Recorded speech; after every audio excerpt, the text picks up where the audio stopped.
Hey guys, today we're setting up spatialized environmental sound. Let's get to it.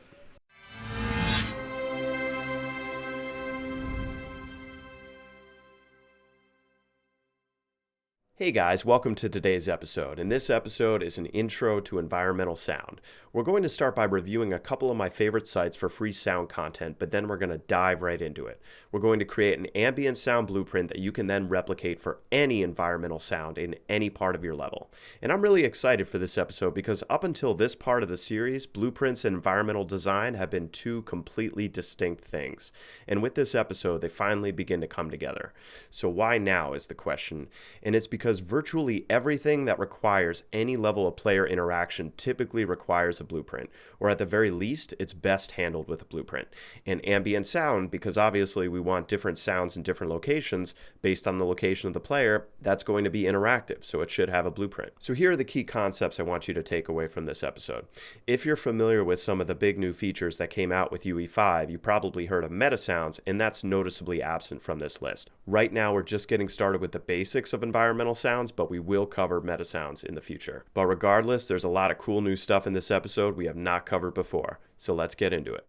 There are two places I typically look for free sound content. Freesound.org is one of them, and what's nice about it is that there are an absolute ton of sounds. If I'm looking for a sound that's kind of obscure, typically I go here. The not so good thing about Freesound is that most of their sounds are lower quality. To help with this, typically when I search for a sound, I sort by highest rated, but even then, typically I need to test out a ton of different sounds, but sometimes here I strike gold. More commonly, I go to Zapsplat.com. Zapsplat doesn't have as many sounds as freesound.org, but they still have a ton, and in general, their free sounds are high quality. You do have to create an account to download content, but it is free. The only limitation with the free account is that you can only download 3 sounds every 10 minutes or so, and the downloads have to be in MP3 format. Regardless, you can listen to as many sounds as you want before you download, so typically I only download once I'm confident I've identified what I need. Then the issue is, to use these sounds in UE5, I need to get them from MP3 to WAV format. For this, I use a free audio editor tool called Audacity. Audacity is an awesome free audio editing program. I strongly suggest getting it if you're on a budget and working with audio. So finally, once I get the sounds I need in WAV format, then I can just click and drag them into Unreal Engine, and we're ready to rock and roll.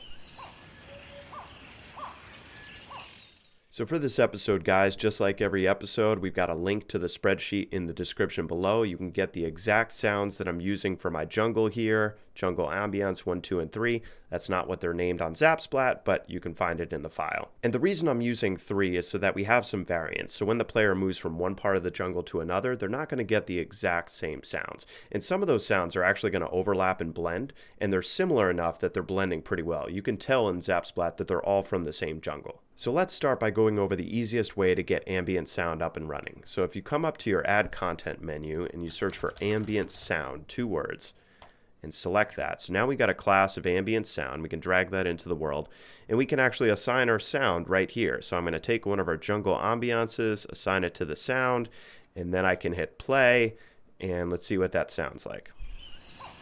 So there we go. We got our jungle. But the problem is, I'm not in the jungle. I don't want the jungle sound here. And also, it's way too loud. You can't even hear me right now. So where do we go from here? So in and of itself, the ambient sound actor, it's not going to do the trick. And this is where blueprints really come into play, because what we're going to end up having is about 5 or 6 blueprints all over our jungle quadrant over here. And at any given time, the player might hear more than one sound, but that's okay because they're surrounded by the jungle. And if it's more intense in certain parts than other parts, awesome. So before we create our ambient sound blueprint, let's start by creating a few of the parts we're going to need. So if you go into whatever folder you have your sounds in, the first thing we're going to do is we're going to create a sound queue. And what I'm going to do is I'm actually going to select all 3 of our sounds, because what's neat is if you right click, you can actually create a single queue from multiple sounds. And the queue is actually what's going to be playing.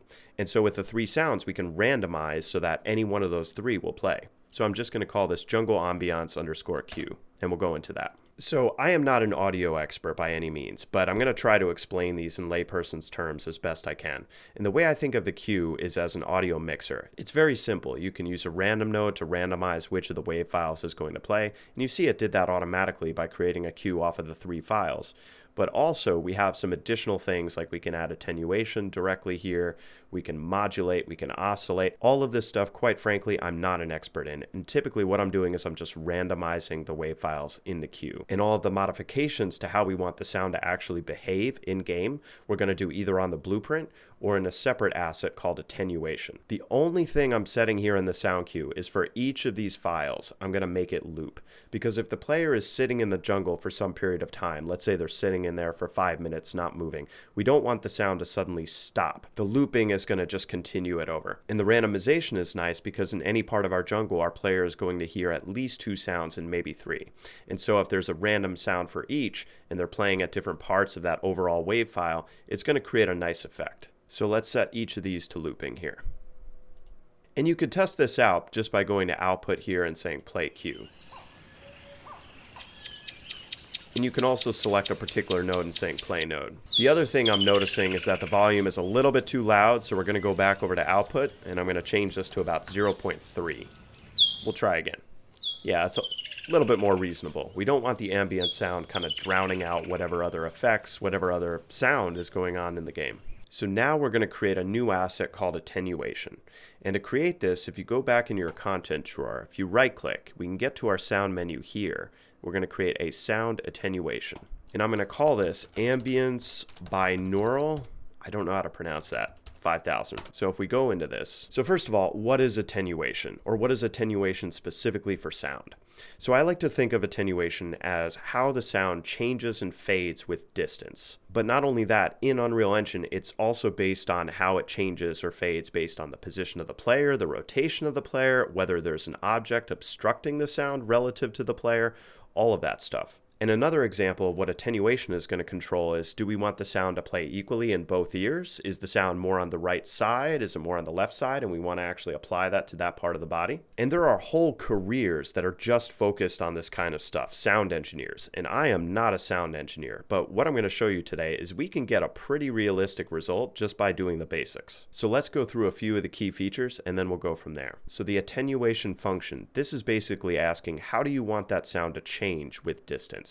So should it diminish in a linear fashion, so just slowly but steadily drop? Should it be logarithmic, like it really drops to almost nothing quickly? So there's all these different choices, but pretty much always I stick with linear unless there's a situation where I really want the sound to stop suddenly, and then I would use logarithmic. And then we've got attenuation shape, and by default it's a sphere. So if you think about a sound in general, like if I ring a bell, bong, that sound is traveling equally in all directions from where that sound emanated, and that's why it's a sphere. But there are situations where that's not the case. So for example, if I'm in a room, I probably want to use a box shape because that's the shape of the room typically. Another example might be using it for a cone if I have like a stereo or a speaker or maybe like a jet engine where all the sound is in one direction. You want it to be a cone. In our case here, I'm just going to stick with sphere. And so then we've got the inner radius and the fall off distance. And so the inner radius is what is the size of that sphere at which the volume is going to be maximum, like full volume, whatever that is.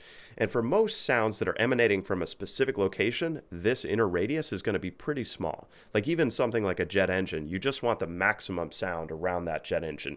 But the further out you go, that sound's going to diminish quite a bit. The one exception of this is ambient sound that we have here. So I'm actually going to make this pretty big. I'm going to make the overall ambient sound effect about 5,000, which is about 50 meters, but you can set that to whatever you want. The key is getting the ratio of the inner radius and the fall off distance right, depending on what kind of sound you have. So in my case, because we're doing ambient sound, I'm going to set this to about 3,000, and then the fall off distance I'm going to set to 2,000.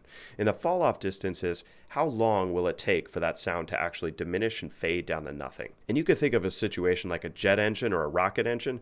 It's going to be a while before that fades because it's such a loud sound. And so for our jungle sound, it's not that loud. So I'm setting it to be about 20 meters here, which is still pretty far. And also keep in mind, we've got streams, like little rivers separating each of the quadrants of our garden in my situation. And those are going to play sound too. And we're going to set that up next episode. So that river sound is going to kind of cancel out the environmental sound once you get close to that river. That's how I'm thinking about it. Now we have this feature for enable spatialization. And this is what allows you to have a different sound effect on one side of your speakers versus the other. So if a sound's over here, it's going to be louder on the left-hand side versus the right. Now we are going to activate this, but to start, let's turn this off. Let's just get the simplest possible ambient sound up and running. And I'll talk about at a high level what each of these other categories are, but we'll come back to that in just a little bit. So let's save this. So now we have our pieces to what we're going to use in our ambient sound blueprint. We have our attenuation, we have our cue, so let's create the blueprint. So if you right click and go to blueprint class, and the parent class of this is just going to be actor. And basically what the parent class does is it defines the starting set of how that actor is going to act in the world. Actor is pretty broad, but that's okay. We can select that. And I'm going to name this ambient sound underscore BP. Let's go into it.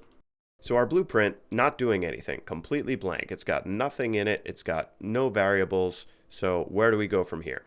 So the first thing is we need some kind of mechanism for triggering the sound. So if the player enters into the jungle, that's when we want the sound to start playing. And if they leave the jungle, we want it to fade out to basically nothing. And the way we're going to tell whether or not the player is in the appropriate location to start playing the sound is with something called a sphere collision. Now there's other kinds of collision. There's also a box collision. If I just come up to add component here and search for collision, so we have a box collision, capsule collision, and sphere collision. And so what these are used for is when something collides with those things, that can be a trigger mechanism for doing whatever you want to have happen. In our case, start playing the ambient sound. So because our attenuation is a sphere, I'm going to have the collision shape match that. So I'm going to select sphere collision here. And I'm just going to name it sphere collision.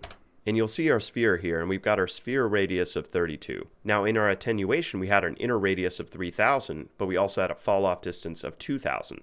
So really we need this sound to start playing the moment the player gets within that 5000 units of that core sound. Because we want it to start playing not when the sound's at full strength, but really when it's just starting off on the edge of that fall off range. So I'm going to set our sphere radius here to be 5000.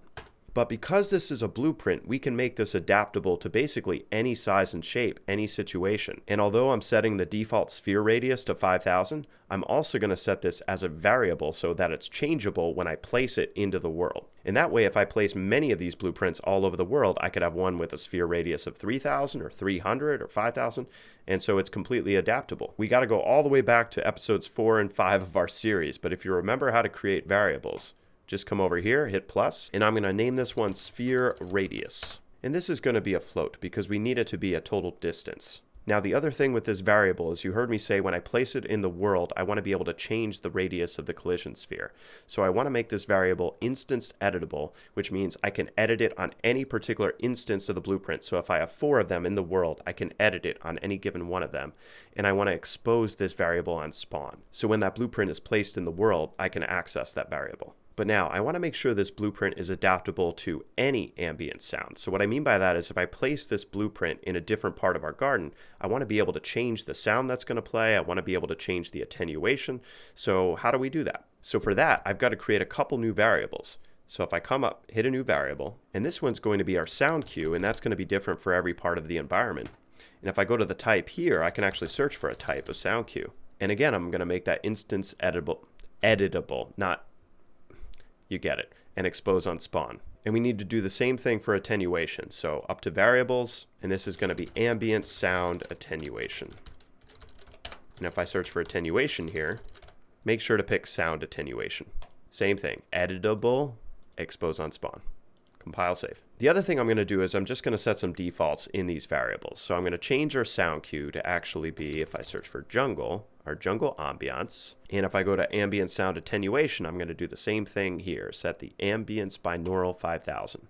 And last but not least, default for our sphere radius, I'm going to set that to 5000. Now we've got our variables, but they're not actually doing anything yet, right? So the next thing we've got to do is we've got to actually create a sound on our blueprint that's going to play when the collision gets hit. And so the way we do that, make sure you've got sphere collision highlighted here because then it's going to be created as a child of that. Come up to add and just search for audio and select audio right there. And I'm going to call this our ambient sound.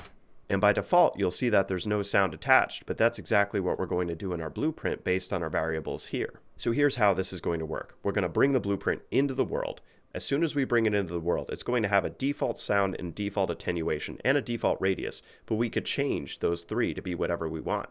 And that change is going to be reflected in the construction script here. Basically, the construction script is only executed when that actor is either placed in the world or moved around in the world, or if something changes on that actor. So the first thing that we got to do in our construction script is we have to drag in our ambient sound because this is what we're going to set based on our sound cue here. So I can drag this off and I can say set sound.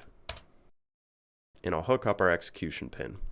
Now the new sound, that's going to be our sound cue. So I'll drag that in, select get. So by default, that's going to be jungle ambiance, but by having it as a variable, we'll be able to change that directly in the world. and I'll hook that up here. So the next thing is we need to set attenuation for this ambient sound.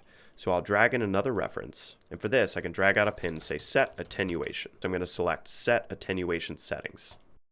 Connect this up, create a little bit of space, and we're going to take our ambient sound attenuation, drag that in, get, and attach that right there. So as it currently stands, as soon as this actor is placed in the world, it's going to get the sound that's part of the sound cue variable, and it's going to get the attenuation that's part of this, and it's going to marry them up, and then it's going to do what it needs to do on the actor. But the last thing we need to set is the radius of this sphere collision.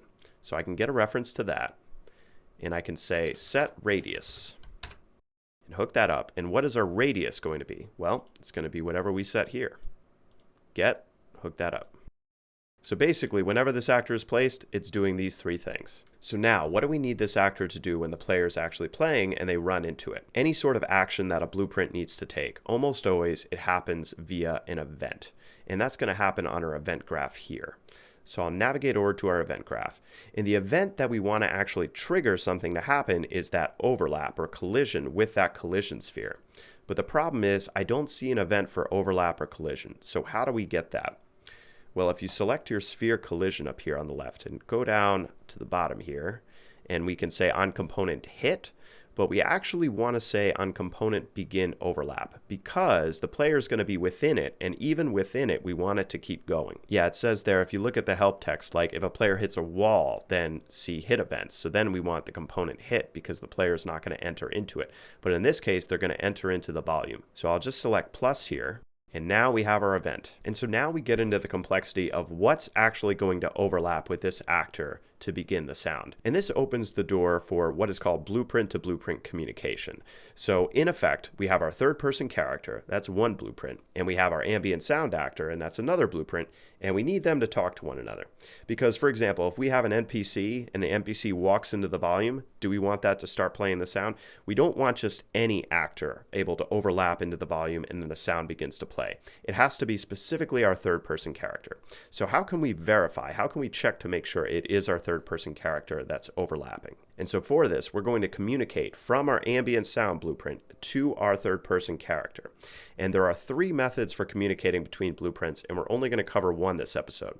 When you need to communicate from one blueprint to a specific other blueprint or a specific class, then you're going to use what's called casting. And that's exactly what we're going to do now. So anytime in this case, an other actor overlaps this actor or this component in this case, then we're going to cast to the third person character and we're going to check, is this actor that just overlapped the third person character? And if it is, then we're good. If it's not, like if a bird flew in, not going to trigger the ambient sound. So if we go to other actor and cast to third person character, and there we go, BP third person character. In this casting, we're going to use this a ton in future episodes with blueprints. This is very, very intro stuff. But all it's doing is it's checking, does the cast succeed? Meaning the thing that walked into that collision, does it succeed? It does this pin. Or did the cast fail? And that means it's not a third person character, and then it executes this pin. Now, if it fails, we don't want it to do anything. But if it succeeds, then we want to start playing the sound. But before that, let's use our quick troubleshooting technique that I went over in episode 4. And I know this might be boring. If you want to fast forward, if you know about this already, feel free to do so. But it's always a good thing to check and make sure that this is actually working. So let's say, does our cast to third person work? So the way I did that very quick. You just drag off a pin, do a print string, select that. And that's basically going to check to see, does it actually hit this when our third person character walks into the collision sphere? So let's compile and save. And now let's actually drag this into our world. So I'm going to select our blueprint, drag it over. It's pretty big. You can see it there. And so I just move my player start out a little bit. And now let's play. All right, moment of truth. Do we get a print string in our top left corner? I just up my speed a lot, zooming in. Does our cast to third person work? It does. Oh, and look at that. It actually plays our sound file. But we're not done. So let's go back into our blueprint here, and we'll get rid of our print string. And so now what we're going to do is, after the cast succeeds, we're going to set our ambient sound to play. But there's a unique thing I want to show you that I always think is a good idea for ambient sound. So if you drag off a pin and you search for play, And I'm going to connect that up. And we have this pin here for start time. The cool thing I like to do is I like to randomize the start time. So if it starts playing at 43 seconds, it never sounds exactly the same entering into the environment each and every time. And so the way we're going to do that is we're going to get our sound cue here.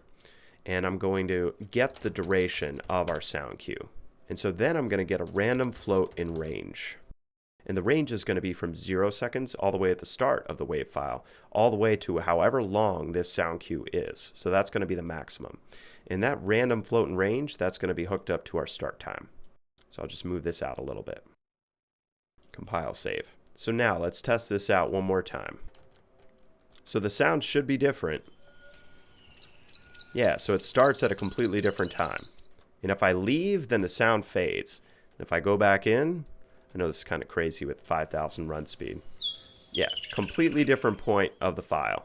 So with our ambient sound BP, because it's a sphere here, I'm just going to move it to wherever I think is appropriate. And it's got a 2,000 range, so it's going to extend beyond the jungle. But typically what I do is I just create as many of these throughout the entire area as I need. And so I can just drag in another one. And I want the inner radius to at least span most of the jungle. So if it comes out to about there, that's probably good. We'll drag in a couple more. Just about there. And maybe one more. So that's looking pretty good. So let's test this out with the different sounds playing at different locations and kind of feeding into one another.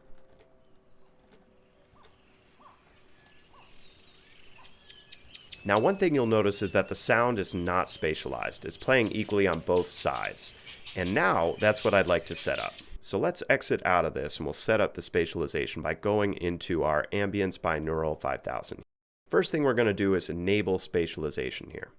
Now, I want to talk about the spatialization method and a few of these other things. So spatialization is going to determine how the sound is located, how it's playing on both sides of your headphones, or in the case of speakers, if you have like 5.1 surround sound, that's going to be used too. And so for the method, Unreal Engine recommends using panning if you're using speakers, but they recommend binaural if you're using headphones like I am. Now, in a real game situation, we're going to have settings that figure out, is the player actually wearing headphones? Are they using a speaker system? And then we're going to switch that automatically. But we're just starting out with the basics right now. And then we have the binaural radius and the non-spatialized radius.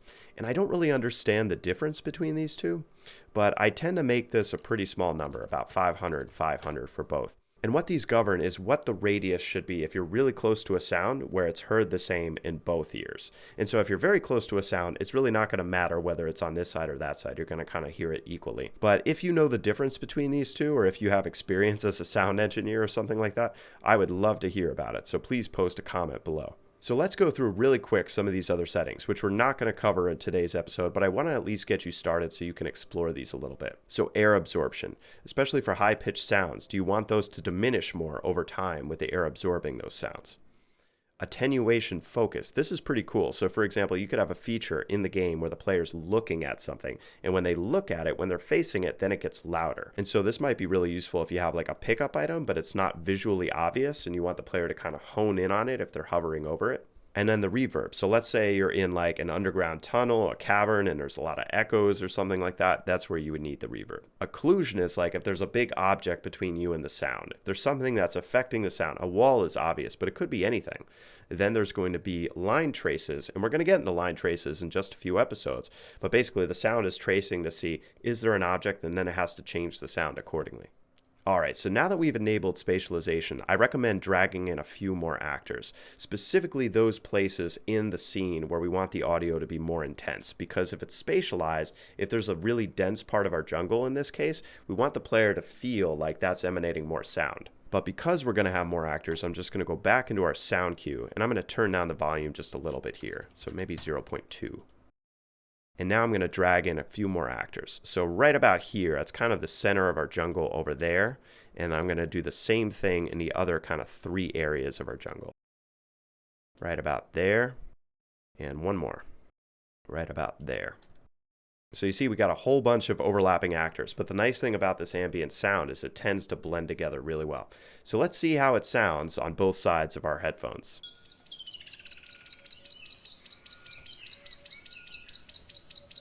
You see how when I turn this way, it's much louder on the right-hand side? And now it's going to be louder on the left-hand side because we're going into the interior of our jungle. And of course, there's no sounds yet for the rustling of the leaves. We haven't set up sounds yet for the river. But starting next episode, that's exactly what we're going to do. So next episode, we're going to do sound along a spline, which is kind of tricky, but we needed to do a blueprint this episode so that we could do it for our river next episode. So I hope to see you there.